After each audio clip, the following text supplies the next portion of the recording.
everybody, it's me, Tara Michelle. Welcome to Opinionated Scents, our safe little space to discuss all things fragrance, whether we like them or not.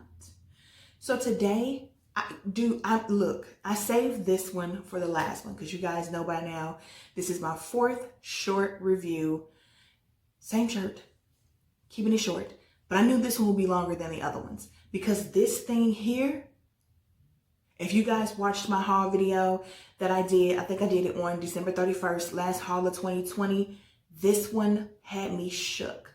So let's get into it. I am not one who particularly cares for rose.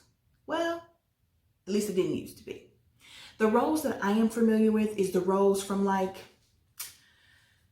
the 1980s, like I was born in 1980. So you're talking about like the rose that, you know, everybody's grandmother or great grandmother was wearing. It was so outdated. And when we were kids, we promised ourselves and each other that we would never, ever, ever, ever, ever let ourselves or our houses smell like that.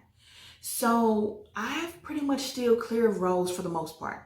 Now, of course, if you're going to dibble dabble in oud, you're going to find rose in that fragrance, but that rose is not the pungent, powerful note in the fragrance. It's the oud. And then a lot of times people have all these different roses in their perfumes and they, again, aren't the star of the show.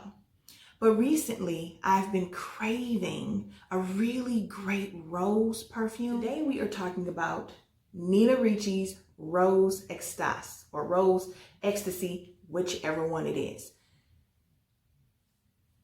Like, I'm speechless at how much I like this. I wore it 4 days in a row because I was waiting on me to go, yeah, okay, it was just a fluke because this is definitely a rose. Let me read you the notes real quick. Okay. In the top, we have red berries. The middle notes are rose and raspberry. The base notes are vanilla, musk, and amberwood. Now, I really expected rose to be in every level of this. That is how loud the rose is. Oh my gosh, guys. There's something going on with me and my palate, like seriously. This rose, let me just go ahead and say this, reminds me a lot of the older lady, outdated rose that I didn't like as a kid. But it's as if they took that rose and modernized it, but didn't chop it down too much. Like they tweaked just enough to still make it a very pungent rose. Like rose is what you're getting here, but they have it sweet enough and feminine enough. Oh my, listen to me. My legs are like shaking. So if you see me bouncing a little bit, this excites me.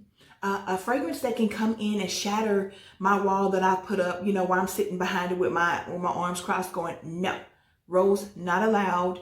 Do not pass go. Do not collect $200 to take your behind straight to jail.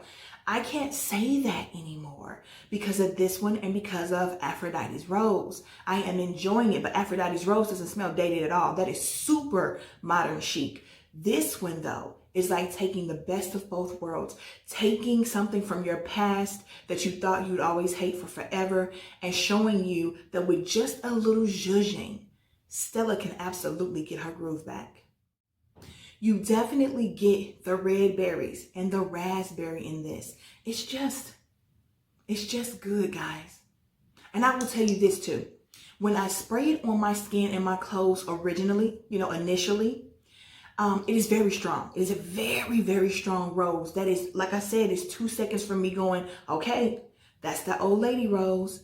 And yet the smell in the air in the room and the scent trail that you leave behind you, your scent bubble, the sillage and the projection, all those little cute words and phrases we want to use, lit. Baby, this is fire. This is so pretty.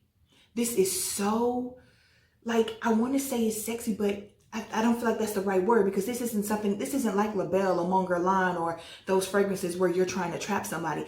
This is what you wear when you want to smell good in the best possible way, just for the sake of smelling good.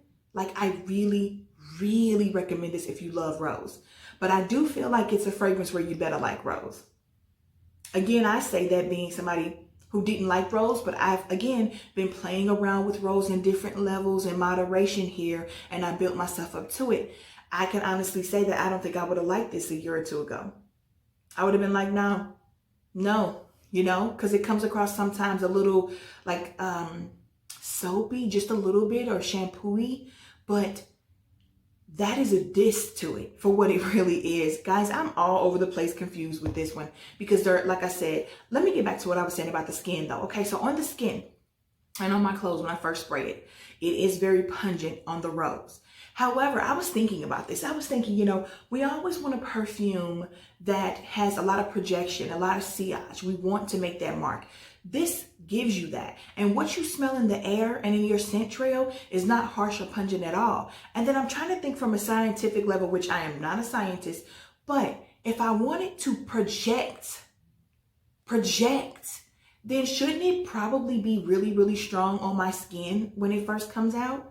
Because it has to have enough power to send some of its fragrance out into the abyss, out into the world where I want others to smell it, as well as staying on me. If I spray it on me and it's really close to the skin, if I spray it on me and there's not enough oomph, then how can it give me that scent bowl and that projection and that scent trail? So it's like you got to deal with it. So what I do is when I spray it, I try not to hit the same spot on me. You do not need 2 sprays of this in one place. No, I spread it out and I spray as much as I want. With this one, I try to stay in between 5 to 7 sprays because you don't need any more than that. But if I'm going to be gone for 9 to 10 hours, then I just want to make sure the scent trail does not stop. It doesn't leave. It doesn't go anywhere. And if you sit in any room for like 30 minutes to an hour, it is going to continue to smell like that. Look, I am too animated. I'm too hyped. I don't want to be like that because I am not trying to make anybody think that this is the best fragrance I own or my favorite anything. This is not a top 10 for life, but what it is an exciting new addition to my collection. Something that has awakened a love for me of rose. And if you guys understood how much I hated rose, then you'd understand my animation. I love this. I enjoy this. I would absolutely repurchase this once I get my collection under control, but I love it. I want to always have this in my collection. It's how I'm feeling right now. Should I change my mind later on? I'll let you guys know. But for right now, I don't know that this is going to last much longer if I keep wearing it every freaking day. But I also don't want to not wear it. I don't know, guys. I'm happy as heck though. So if you were ever interested in this and you really, really like rose, I think this is going to be a great scent for you, a great fragrance. If you hate rose, I'm not recommending it to you because just because I like it does not mean you will. And I don't want nobody mad at me. So with that being said, if you enjoyed this video, please don't forget to subscribe, click the like button, and set the notification bell so that you never miss any of my uploads. Thank you so much for spending time with me. See you guys in the comments. And until then.